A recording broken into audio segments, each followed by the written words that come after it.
Sveiki visi, įsijungę į antrąjį Baltic Mill internetinį pristatymą, kurio metu išgirsite 2016-2017 finansinių metų pirmojo pusmečio veiklos rezultatus ir jų komentarą. Esu Simona Bačkienė iš Nasdaq Vilnius ir džiaugiuosi galėdama pristatyti mūsų svečius. Tai Baltic Mill direktorius Andrėjus Cedronas ir finansų direktorius Vygantas Reifonas. Prieš pradedant trumpai apie dienotvarkę. Pirmiausiai Baltic Mill vadovai pakomentuos prezentaciją, po prezentacijos atsakysime į klausimus, kuriuos galite užduoti raštu tam skirtoje skiltyje viso webinaro metu. Pone Reifonai, kviečiu Jūs pradėti. Ačiū. Kairės pusės viršuje pateikta konsoliduota AB Baltic Mill pelno ir nuostolio ataskaita. Lyginant šių finansinių metų pirmą pusmetį su praėjusiu finansinių metų pirmuoju pusmečiu, pardavimai ūgtelėjo 500 000 eurų, tačiau pardavimų dinamiką Andrėjus pristatys vėliau. Bendrasis pelnas paaugo daugiau nei 400 000 eurų. Dešinėje pusėje esančiame grafike atskleidėme veiksnius, labiausiai įtakojusius bendrojo pelno augimą. Iš jo matosi, jog įmonės bendrai pelną auginę veiksniai buvo javų supirkimo sezono oro sąlygų įtakojimas grūdinių paslaugų pajamų ir pelno augimas, iš esmės tai yra džiovinimo paslaugos. Šis veiksnys atnešė daugiau nei 200 000 eurų.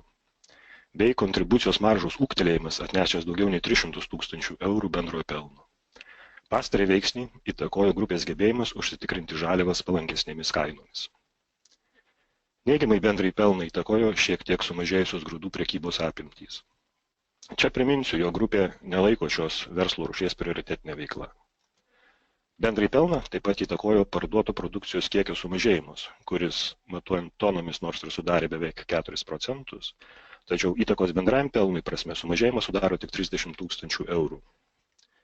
Ši disproporcija atsirado dėl daugiau kritusių žemos pridėtinės vertės tonų pardavimo, pavyzdžiui, miltų pardavimo business to business sektoriui, kurių bendrojo pelno praradimas beveik buvo kompensuotas augančiomis aukštesnės pridėtinės vertės parduotomis tonomis, pavyzdžiui, avižinių produktų eksportų.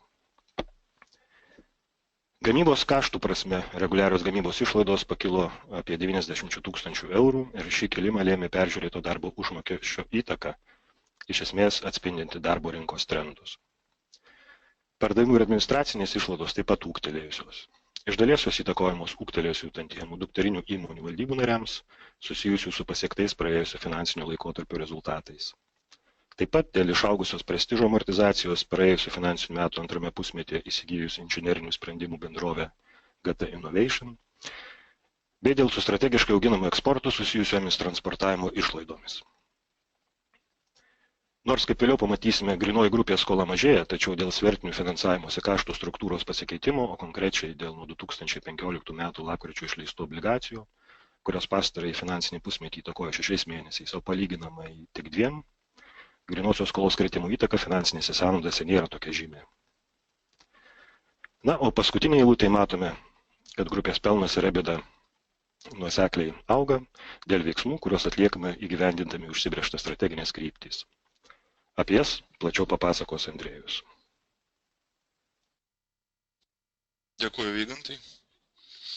Taigi, kalbant apie pajamų bei pelno šaltinius, kaip ir anksčiau mes juos diferencijuojame tiek pagal B2B ir B2C segmentus, tiek pagal geografiją. Tai yra skirstomi Baltijos rinką ir eksporto už jos ribų. Pastaruoju metu pagrindė dėl gerai visiems žinomos emigracijos problemos, pamažu besitraukiant vietiniai rinkai. Pavyzdžiui, pernai skaičiuojame, kad jis sumažėjo 4%. Mes šiuo metu nuosekliai gyvendiname eksporto augimą skatinančią politiką. Tai iš esmės atsispindi ir įmonės rezultatuose, nes lyginant su 2015-16 finansinių metų pirmų pusmečių, mūsų eksporto augimas šį pusmetį sudarė netgi 15%. Eksporto didėjimas bei matomas jo potencialas verčia atsisakyti dalies mažiausiai pelningų pardavimų vietinėje rinkoje, apie kurios kaip tik ir minėjo Vygantas. O atlaisvinti gamybos našumai yra panaudojami kitų aukštesnės pridėtinės vertės bei atitinkamai pelningesnių produktų gamybai, kurie yra paklausus tiek esamose rinkose, tiek naujai atidarimuose eksporto rinkose. Tai ir paaiškina faktą, kad parduodant mažiau tonų, grupė gauna daugiau pajamų bei dirba pelningiau, nepaisant netgi šiek tiek ūgtelėjusių fiksuotų kaštų.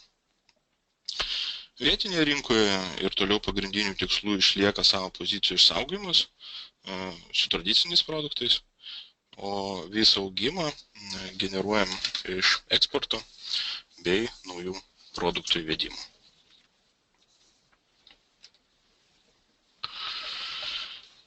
Augant eksportui, taip pat tęsiama yra ir produktų portfelio diferencijavimo politika, kuri padeda mažinti priklausomybę nuo vieno ar dviejų produktų grupių dominavimo pajamų ir pelno generavime.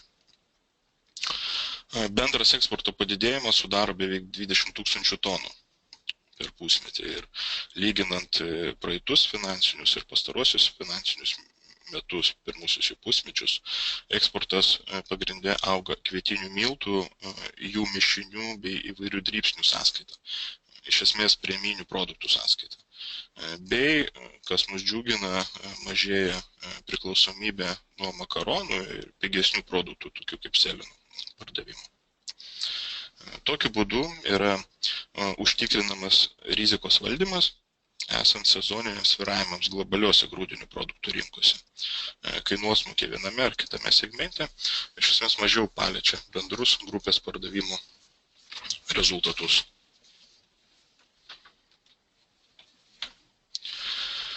Diferencijuojant produktų asortimentą, mes žinome, nepamirštame ir apie rinkų pasiskirstimą mūsų pardavimų portfelėje. Žinoma, orientuojantis į verslo stabilumą, didžiąją dalį rinkų sudaro gerai pažįstamos bei prognozuojamos, nors ir mažiau pelningos rytų Europos rinkos. Bet sekdami iš paskos stiprėjančių rytų bei Afrikos rinkų poreikių, reikalaujančių kokybiškesnių ir brangesnių produktų, mes nuosekliai auginame mūsų pardavimus šiuose šalyse. Kasmet klientų sąrašas, kaip matome, pasipildo naujomis šalimis. Šiemet pradėjome dirbti su Maroku, Tailandu, Indonezija ir netgi Panama. Pardavimus į šias šalis iš esmės laikome ne tik ekonominiu, bet ir politiniu Lietuvos bei Baltijos šalių pasiekimu.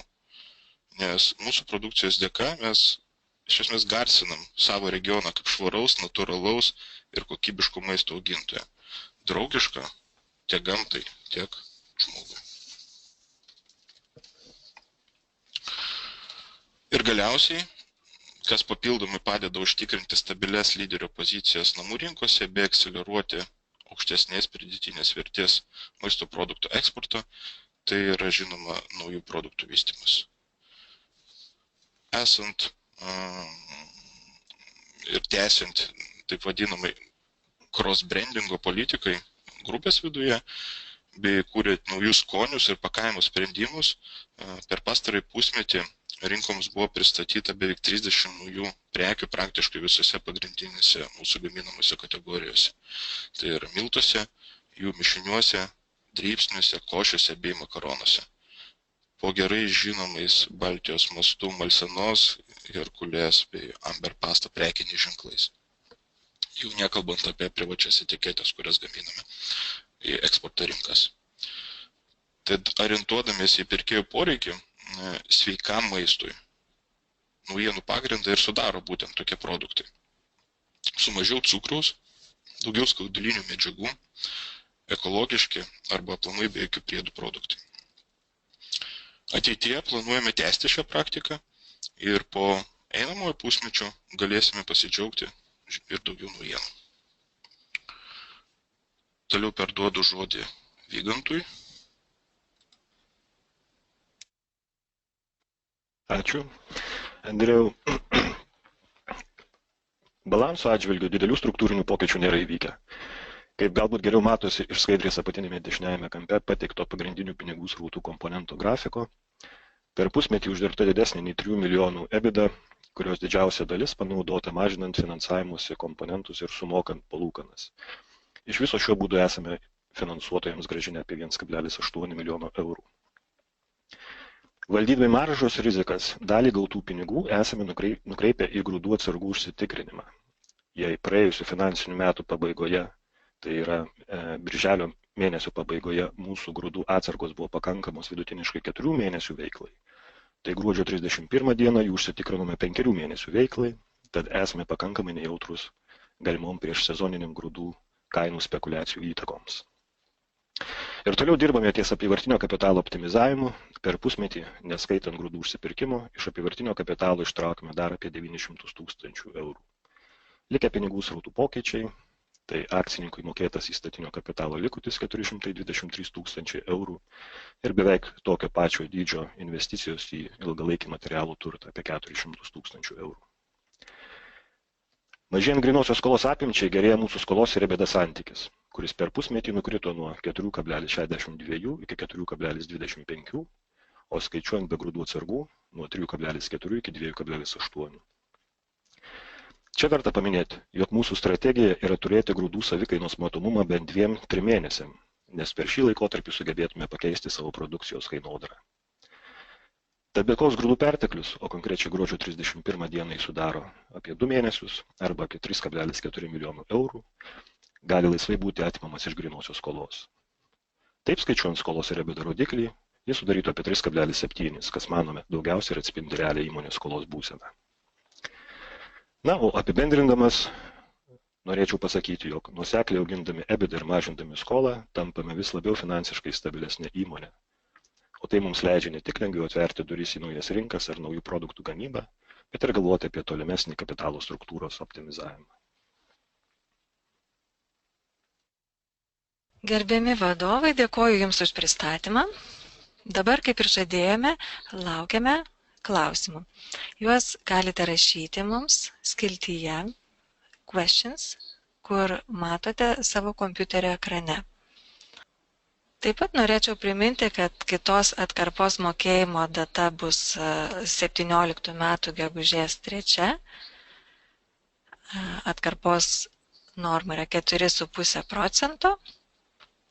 Išpirkimas obligacijų yra 17 metų lapkričio 3 diena, o obligacijos įtrauktos į priekybą FirstNorth rinkoje 15 metais gruodžio 3 dieną.